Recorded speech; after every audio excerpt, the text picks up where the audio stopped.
सर्वांना नमस्कार.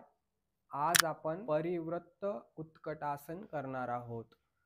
यासाठी सावधानी, सांधेदुखी किंवा गुडघेदुखी असेल तर हे आसन करू नये. सरळ उभे राहा. दोन्ही पाय जवळ घ्या. घोटे जुळवा. दोन्ही हात नमस्कार स्थितीमध्ये घ्या. आता श्वास सोडत खुर्चीवर बसल्याप्रमाणे बसा. आता कमरेतून डाव्या बाजूला वळून उजव्या हाताचे कोपर डाव्या गुडघ्यावर ठेवा. नजर समोर ठेवा.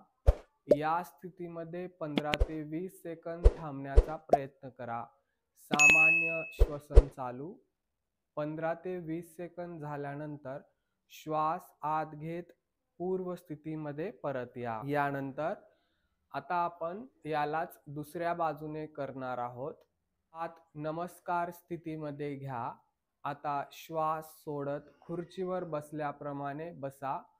आता कमरेतून उजव्या बाजूला वळून डाव्या हाताचे कोपर उजव्या गुडघ्यावरती ठेवा. नजर समोर ठेवा. या स्थितीमध्ये 15 ते 20 सेकंद थांबण्याचा प्रयत्न करा. सामान्य श्वसन चालू. 15 ते 20 सेकंद झाल्यानंतर श्वास आत घेत पूर्व स्थितीमध्ये परत या. या आसनाच्या नियमित सरावामुळे पायांच्या स्नायूंची ताकद वाढते, मांड्यांची शक्ती वाढते, पायदुखी कमी होऊ लागते. मांड्यांची, पोटावरची, कमरेतील अतिरिक्त चरबी कमी होते. पोटाला पीळ बसल्यामुळे पचन संस्थेचे कार्य सुधारते. एकाग्रता वाढते.